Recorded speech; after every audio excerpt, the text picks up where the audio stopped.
नमस्कार, 20 मिनट 20 खबर में आप सभी का स्वागत है। मैं हूं आपके साथ हेमंत कुमार। इस बुलेटिन में हम आपको प्रदेश के अलग अलग हिस्सों की खबरें दिखाएंगे। तो चलिए शुरू करते हैं 20 मिनट में 20 खबरों का सिलसिला।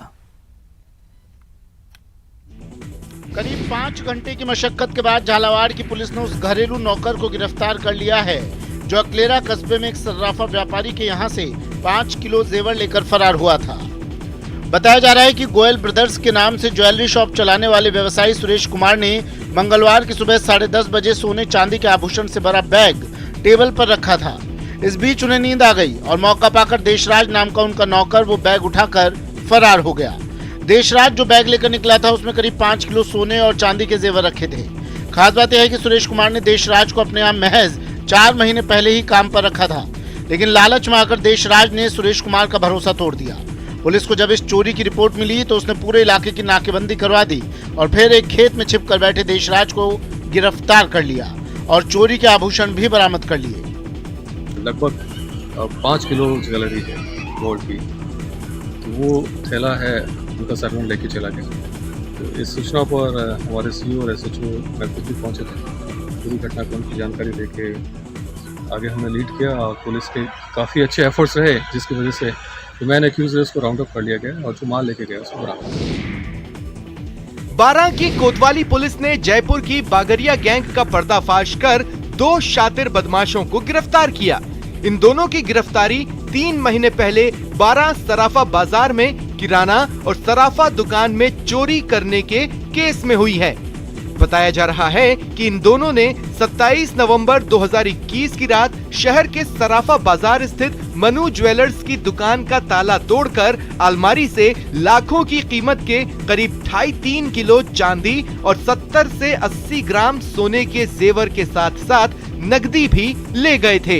इसके साथ ही साथ इन दोनों ने मांगीलाल सुवालाल ज्वेलर्स की दुकान का भी ताला तोड़कर चोरी की कोशिश की थी। इन दोनों जगहों के साथ साथ इन बदमाशों ने सदर बाजार में धुलीलाल राजेंद्र कुमार किराना स्टोर का भी ताला तोड़कर नकदी चुराई थी। पुलिस साइबर सेल की मदद से इनकी तलाश कर रही थी और अब जाकर उन्हें सफलता मिली है। पुलिस ने इनके पास से चोरी का कुछ सामान भी बरामद कर लिया है। पूरी टीम ने इसको ढंग से मेहनत से इसको पूछताछ की तो पूरा केस ये ट्रेस आउट हो गए है, जिसमें ये सोजी राम बागरिया उर्फ सोजी और रामोतार बागरिया को इनसे अनुसंधान भी कर लिया है।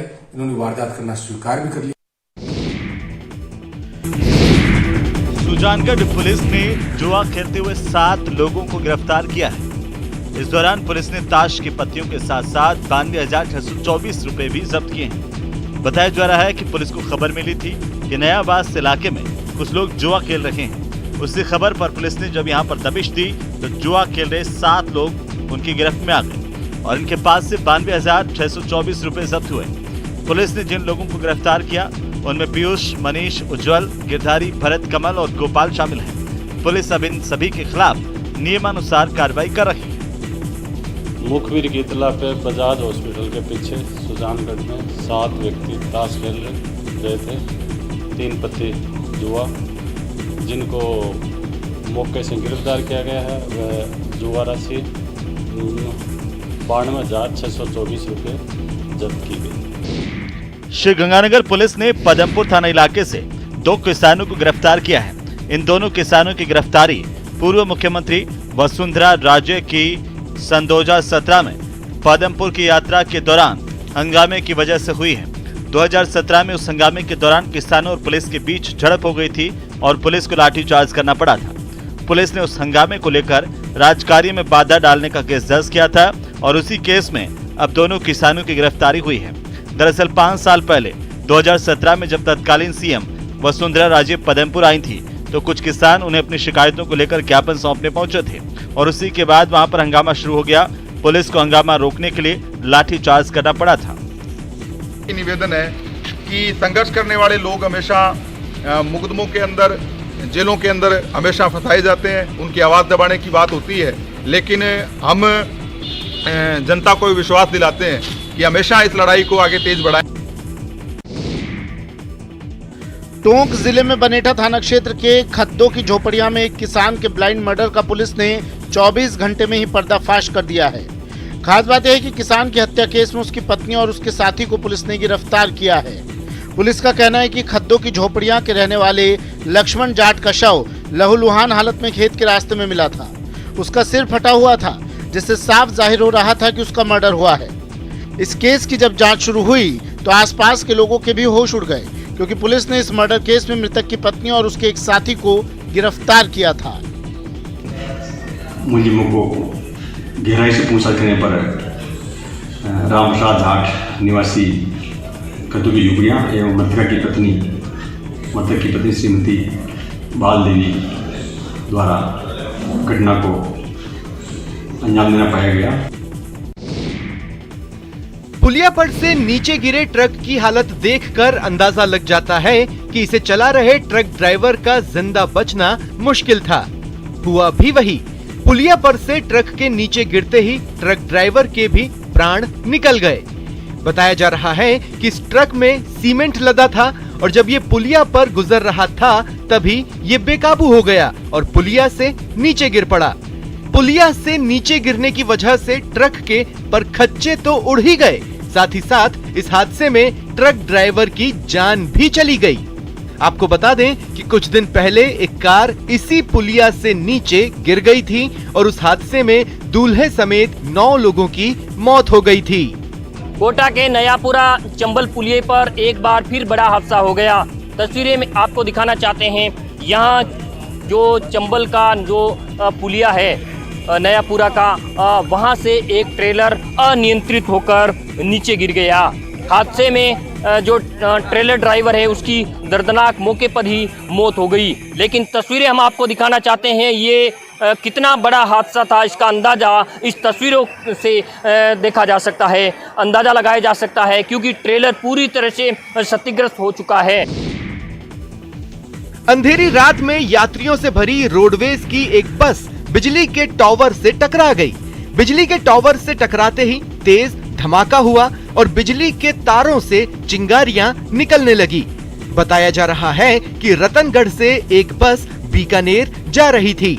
ये बस न्यू लिंक रोड पर NH11 पर GSS के पास से जब गुजर रही थी तभी ये अनियंत्रित होकर सड़क किनारे बने बिजली के टावर से टकरा गई। बस की टक्कर से टावर पर लगे हाई टेंशन वायर से चिंगारी निकलने लगी। बिजली के तारों से चिंगारी निकलते देख बस में सवार यात्री दहशत में आ गए। हादसे की खबर मिलते ही पुलिस वाले भी मौके पर पहुंचे, साथ ही एम्बुलेंस को भी बुला लिया गया। हादसे में किसी यात्री को गंभीर चोट तो नहीं लगी, लेकिन हादसे की वजह से बस में अफरा तफरी जरूर मच गई। झुंझुनू के चिड़ावा थाना इलाके के सुल्ताना कस्बे का एक वीडियो सोशल मीडिया पर तेजी से वायरल हो रहा है। इस वीडियो में लाल टी शर्ट और लाल टोपी पहने एक शख्स को कुछ लोग पीटते और फिर उसकी बारात निकालते नजर आ रहे हैं। इस वीडियो को लेकर जो जानकारी मिली है उसके मुताबिक महिला दिवस के मौके पर ये लड़का सुल्ताना कस्बे के बाजार में लड़कियों को भद्दे इशारे कर रहा था। इसी दौरान इस महिला की नजर इस लड़के पर पड़ गई। इसे लड़कियों को छेड़ता देख महिला का गुस्सा 7वें आसमान पर पहुंच गया और उस महिला ने इसे रंगे हाथों पकड़ लिया। पहले तो महिला ने इस लड़के की जमकर पिटाई की। इसे पिटते देख मौके पर लोगों की भीड़ जमा हो गई। कुछ देर बाद महिला इस लड़के को लेकर भीड़ के साथ थाने की तरफ निकल पड़ी। महिला की शिकायत पर पुलिस ने इस मनचले को गिरफ्तार कर लिया और कहा शांति भंग के साथ साथ इसके खिलाफ कई अन्य धाराओं के तहत कार्रवाई की जाएगी। दोनों छात्रों की पीठ इस तरह से लाल हो चुकी है कि देखने वालों का कलेजा मुंह को आ जाए। हैरान करने वाली बात यह है कि इन छात्रों की इस कदर बेरहमी से पिटाई इनके शिक्षकों ने ही की है। छात्रों का कहना है कि ये दोनों गोपालपुरा की बैगराज राठी उच्च माध्यमिक विद्यालय में पढ़ते हैं और वहां के शिक्षकों ने इन पर झूठा आरोप लगाकर पिटाई की। इन छात्रों के मुताबिक किसी ने स्कूल की टेबल और पंखे पर कुछ लिख दिया था और उसी के आरोप में इन्हें पकड़ लिया। इसके बाद स्कूल में पढ़ाने वाले अजय, प्रकाश, सत्यपाल, सुरेश और मुकेश नाम के अध्यापकों ने इनकी बेरहमी से पिटाई की। शिक्षक की पिटाई की वजह से इनकी हालत खराब है और इन शिक्षकों की शिकायत लेकर ये दोनों पुलिस थाने पहुंचे, जहां पर इनका मेडिकल चेकअप करवाया गया। हमारी स्कूल से पूरी छुट्टी होने के बाद हम दोनों को बुलाया था और उन्होंने कुछ बात भी नहीं सुनी थी और बेल्ट से और लातन से मारने लगे हमको। तो 5 सर थे, मुकेश मीणा जी, सत्यपाल जी, सुरेश जी सर थे। मैं गोपापुरा के स्कूल में पढ़ता हूँ, सिरा राठी उच्च माध्यमिक विद्यालय में। मैं आज स्कूल के अंदर का तो मेरे बैग को बनाने का था आज में वही, और मेरी मेज को बनाने का था आज में वही। तो वो सर आए और मुझे मारने लगे, मेरी बात तो नहीं सुनी सीधी सर ने। प्रदेश में कोई भूखा न रहे, इसके लिए राज्य सरकार की तरफ से इंदिरा रसोई योजना चलाई जा रही है। इस योजना के जरिए प्रदेश के अलग अलग जिलों में चंद रुपए में हजारों लोगों का रोजाना पेट भर जाता है। सिरोही के भी गरीब लोगों के लिए इंदिरा रसोई योजना किसी वरदान से कम नहीं है। यहाँ अंबेडकर भवन में चलाई जा रही योजना के तहत हर रोज 1200 से ज्यादा लोगों का पेट भर रहा है। केवल 8 रुपए में यहाँ लोगों को भरपेट खाना मिल रहा है। इस योजना के तहत बनने वाले खाने की अच्छी क्वालिटी की वजह से ढाबों और होटलों में जाने वाले लोग भी अब यहाँ आकर खाना खा रहे हैं। इतना ही नहीं, सरकारी कार्यक्रमों में भी यहीं से खाने की सप्लाई की जाती है। इंदिरा रसोई में अपनी भूख मिटाने के लिए आने वाले भी यहाँ बनने वाले खाने की जमकर तारीफ कर रहे हैं। सर क्वालिटी में सब जितने भी दाल वगैरह है, ऑयल वगैरह है, आटा वगैरह है, सब कंपनी और ब्रांड के आइटम है सर। और उसमें के नॉर्मल सब 5 रोटी है, दाल है और सब्जी है। कोशिश करेंगे कि जो महिला एवं जो बच्चे हैं उनके पोषाहार वगैरह की व्यवस्था अच्छी हो, पोषण वाटिकाएं मजबूत हो। जयपुर में 2 नगर निगम बनाकर राजधानी की साफ सफाई की व्यवस्था को दुरुस्त करने के जो सपने देखे गए थे, वो बजट की कमी के कारण पूरे होते नहीं दिख रहे। नगर निगम हेरिटेज के पास ठेकेदारों को चुकाने के लिए 45 करोड़ रुपए भी नहीं है, जिससे सिविल कार्यों से जुड़े करीब 300 ठेकेदारों ने काम करने से मना कर दिया है। तो पार्षदों में रोष फैलना तो स्वाभाविक है। तब पार्षदों की, जनप्रतिनिधियों की भूमिकाएं हुआ। अभी समितियां नहीं बनने से सबसे बड़ी प्रॉब्लम ये आ रही है कि समिति निगम की बनी नहीं है, तो अधिकारी अपनी मनमानी कर रहे हैं। ना तो अभी जो कमेटियां बन रही है, चाहे वो वार्ड स्तर पे बना रहे हो या निगम जोन स्तर पे बना रहे हो, किसी भी पार्षदों को, जनप्रतिनिधि को उसमें शामिल नहीं किया। पार्षदों की माने तो वार्ड में काम न हो पाने के कारण लोगों में नाराजगी है। वहीं करीब आते विधानसभा चुनाव को लेकर भी पार्षदों को जनता की नाराजगी का डर सताने लगा है। अगर हम जनता को संतुष्ट नहीं कर पाएंगे तो कहीं न कहीं हर्जाना पार्टी को होगा। इसलिए आवश्यक है कि साधारण सभा हो, कमेटियों का गठन हो, तो एक काम सिस्टमेटिक चले। हम वित्तीय हालात बद से बदतर हो रहे। जयपुर में केंद्रीय बस स्टैंड सिंधी कैंप पर फ्री टुक-टुक सेवा की शुरुआत की गई है। परिवहन और सड़क सुरक्षा राज्य मंत्री बृजेंद्र ओला ने अंतर्राष्ट्रीय महिला दिवस के मौके पर महिलाओं, वृद्धजनों और निशक्तजनों को बस स्टैंड के मेन गेट से बस तक जाने के लिए इस फ्री सेवा का शुभारंभ किया। दरअसल केंद्रीय बस स्टैंड सिंधी कैंप को पैसेंजर फ्रेंडली बनाने के लिए इंडियन ऑयल कॉर्पोरेशन लिमिटेड ने गोल्फ कार्ट्स भेंट किया है और इसी गोल्फ कार्ट्स के जरिए फ्री टुक-टुक सेवा की शुरुआत की गई है। रोडवेज की तरफ से प्रस्ताव आया हुआ है नई बस खरीदने के लिए। मैंने भी राज्य सरकार, मैंने भी संबंधित वित्त विभाग को उसके लिए चिट्ठी लिखी है और हम मान के चलते हैं कि रोडवेज का नए बेड़े में नई बसें भी जुड़ेंगी और कुछ बसें हम जो वर्कशॉप में पड़ी हैं, जो चलने लायक हैं, जिनकी आयु पूरी नहीं हुई है, उनको भी वापस रोड पर लाने की कोशिश कर रहा है roadways. Sindhi camp bus stand पर फ्री टुक-टुक सेवा के साथ साथ परिवहन राज्य मंत्री केंद्रीय बस स्टैंड के प्लेटफॉर्म नंबर 3 के पास रोडवेज के सेल्फी पॉइंट का भी लोकार्पण किया। रात के अंधेरे में उस वक्त अजमेर के लोग चौंक उठे जब पूरे इलाके में पुलिस सायरन की गूंज सुनाई देने लगी। 1 नहीं 2 नहीं बल्कि पुलिस वालों का पूरा काफिला ही निकल पड़ा था सड़क पर सायरन बजाते हुए। खास बात यह थी कि इस काफिले में पुलिस की चंद गाड़ियों से ज्यादा बाइक सवार महिला पुलिसकर्मी थी जो फर्राटा भरते हुए अपना दम दिखा रही थी।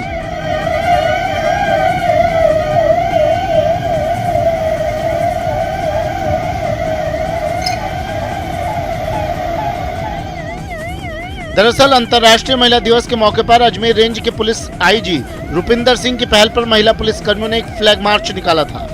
पुलिस लाइन से शुरू हुए इस फ्लैग मार्च में अतिरिक्त पुलिस अधीक्षक और उपाधीक्षक के साथ साथ शक्ति यूनिट की महिला पुलिसकर्मी शामिल रहे।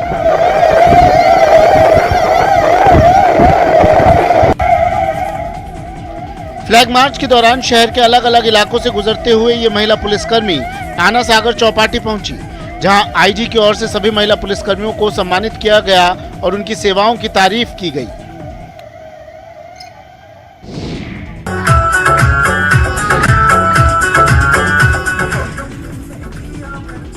बीएसएफ की महिला जवानों का यह अंदाज कम ही देखने को मिलता है।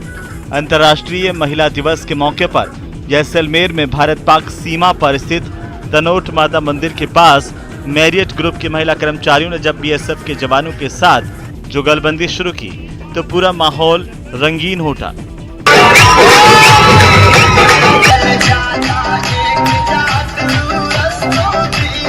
नमस्ते।